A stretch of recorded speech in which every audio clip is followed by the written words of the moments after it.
Episode start होता है और वो केयर टेकर जब लुयान से मदद मांगती है तो लुयान को पता चलता है कि ये लोग अभी भी लोगों को इस शहर में मारने के लिए लेकर आ रहे हैं। वेदू फौरन लुयान से कहता है कि ऐसा नहीं है जैसा आप सोच रहे हैं, असल में मैं अपने लोगों को ऑर्डर देना भूल गया था। वेदू अपने लोगों को ऑर्डर देता है कि इस लड़की को छोड़ दो और इसके साथ तुम जितने लोगों को लेकर आए हो उन सबको भी छोड़ दो। वो लड़की इतना डर गई होती है कि सिर्फ लुयान के पास ही आकर खड़ी हो जाती है। लुयान वेदू से कहता है कि तुम खुद इस लड़की को इसके विलेज छोड़ कर आओ, मगर वेदू कहता है कि इस शहर में आने का रास्ता है, जाने का नहीं, और इन सारे विलेज के लोगों को जूरंग ही इस शहर में लेकर आता है, ये लोग नहीं लेकर आते। ये केयर टेकर काफी डर गई होती है, इसीलिए लुयान इसे उसी मेंशन में रहने का कहता है जहाँ ये लोग रह रहे हैं। दूसरी तरफ दंगदंग अपने फादर को बताती है कि यहाँ के जितने भी सोल्जर्स हैं उन सब के पास वो ड्रैगन टैटू है। अब इन लोगों को शक होता है कि क्या पता इन्हीं लोगों ने दंगदंग की माँ को मारा हो, मगर इनके पास कोई सबूत नहीं होता, इसीलिए दंगदंग कोई भी एक्शन लेने को इन्हें मना करती है। दूसरी तरफ वेदू दंगदंग के मुंह पर कहता है कि मैं बिल्कुल भी नहीं चाहता कि तुम यहाँ की क्वीन बनो, मगर लुयान तुमसे मोहब्बत करता है, इसीलिए मैं तुम्हें यहाँ रहने दे रहा हूँ। मगर यहाँ रहने के वो उसे तौर तरीके सिखाने लगता है कि तुम यहाँ अपनी एनर्जी नहीं यूज करोगी, और अगर तुमने करी तो मैं तुम्हें नहीं छोड़ूंगा। दंगदंग को तो वैसे ही पसंद नहीं होता कि कोई उस पर ऑर्डर जमाए या उसे हुक्म दे, इसीलिए वो उससे कहती है कि लुयान के अंदर एनर्जी कोर है, तो वो ह्यूमन है या स्पिरिट क्रिएचर ये तो मालूम ही नहीं है, और अब हमारे बच्चे ह्यूमन होंगे या स्पिरिट क्रिएचर होंगे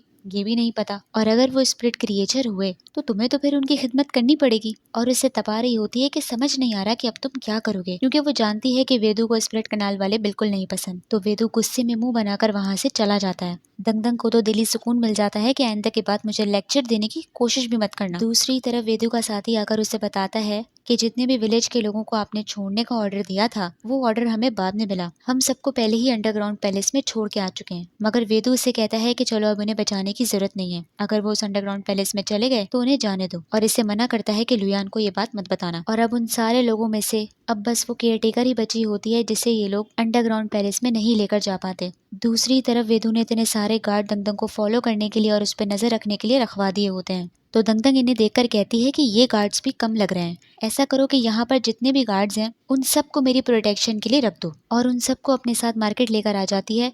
मगर इसके पीछे भी दंगदंग का प्लान होता है, क्योंकि इसके फादर पर और दहाई पर इन लोगों ने नजर रखी हुई होती है, इसीलिए वो इन सारे गार्ड्स को बाहर लेकर आ जाती है ताकि वो लोग भी आराम से बाहर आ सकें। इतने में दहाई को कोई आदमी नजर आता है जो कि अपने ग्रैंडसन की पहले महीने की बर्थडे मना रहा होता है। तो दहाई हैरान होता है कि इससे पहले भी इसने ये बर्थडे मनाते हुए इसे देखा था, तो ये दोबारा से पहले महीने की बर्थडे क्यों मना रहा है, इसको शक होता है। दूसरी तरफ उस शहर में दंगदंग को एक जगह नजर आती है जहाँ पर जाना अलाउ नहीं होता और गार्ड्स उसे अंदर जाने नहीं देते। दूसरी तरफ दंगदंग का फादर अपनी स्किल से इस शहर से बाहर निकलने का रास्ता ढूंढ रहा होता है कि यहाँ का दरवाजा कहाँ है, मगर इसे बाहर निकलने का गेट नहीं मिल रहा होता। इसे ऐसा लगता है कि वो घूम घुमाकर एक ही जगह पर ही आ रहा है। दूसरी तरफ वेदू का सोल्जर आकर उसे बताता है कि दंगदंग अपने साथ सारे सोल्जर्स को लेकर गई हुई है और उनके साथ हाइड एंड सीक खेलते खेलते वो कहीं गायब हो गई है। यहाँ दंगदंग दोबारा उसी जगह पर आ जाती है जहाँ जाना अलाउ नहीं होता। इतने में दंगदंग का फादर भी वहाँ आ जाता है और उन सोल्जर्स को बेहोश करके ये दोनों उसी जगह के अंदर आ जाते हैं। ये लोग जैसे ही इस जगह के अंदर आते हैं तो वहाँ पर कोई गेट नहीं होता और ऐसी कोई चीज नहीं होती जिससे इनको शक हो। दंगदंग कहती है कि इस जगह में कोई ऐसा सीक्रेट तो जरूर है जो इन्हें नहीं दिख रहा है, वरना ये लोग इस जगह पर गार्ड्स क्यों खड़े करेंगे। दूसरी तरफ दंगदंग के फादर को समझ आ जाता है कि आखिर इस शहर का राज क्या है। असल में ये शहर एक फॉर्मेशन की तरह बना हुआ है जिसे गार्डियन फॉर्मेशन कहा जाता है।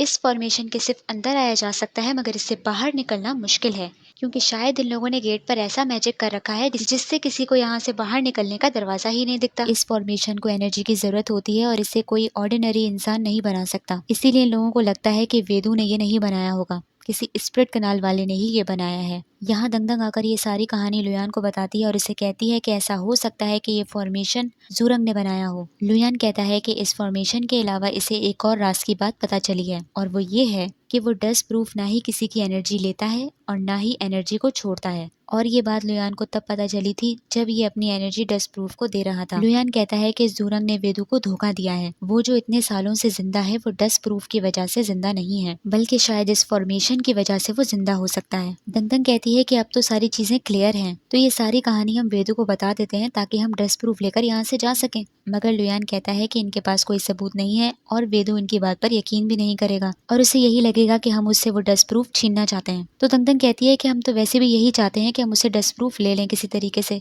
लुयान को बादशाह बनने में कोई इंटरेस्ट नहीं होता। वो तो यहाँ रुका ही इसलिए होता है ताकि इस शहर का राज मालूम कर सके और वेदू से किसी तरीके से वो डस्ट प्रूफ ले सके। इसीलिए वो दंगदंग से कहता है कि तुम इस मामले में ना पड़ो, मैं अपने तरीके से वेदू से वो डस्ट प्रूफ लेने की कोशिश करता हूँ। मगर डस्ट प्रूफ मिलते ही तुम अपने लोगों के साथ इस शहर को छोड़कर पहले ही चले जाना और मैं यहाँ पर सारी चीजें सही करने के बाद तुम्हारे पास आऊंगा। दंगदंग परेशान हो जाती है कि मैं तुम्हें यहाँ अकेला नहीं छोड़ सकती, इसीलिए उससे कहती है कि मैं यहाँ से निकलने के बाद उस विलेज में तुम्हारा इंतजार करूंगी। इतने में ही दहाई आकर बताता है कि मैंने किसी को वॉशरूम में जाते हुए देखा, इसीलिए मैं काफी देर से उसके बाहर निकलने का वेट करे जा रहा था, मगर बाद में पता चलता है कि कोई वॉशरूम में होता ही नहीं है। तो दंगदंग ये बात सुनकर हैरान होती है और इसे याद आता है कि इसके फादर ने भी इसे यही कहा था कि कोई वॉशरूम में जाता है मगर वहां से बाहर नहीं आता। दंगदंग को शायद ये राज समझ में आ जाता है, मगर वो लुयान को नहीं बताती, ये कह के कि वो पहले अपने अंदाजे को साबित करेगी। दूसरी ही तरफ ज़ूरंग वेदू के पास आकर दोबारा उसे लुयान के खिलाफ भड़काने लग जाता है और उससे कहता है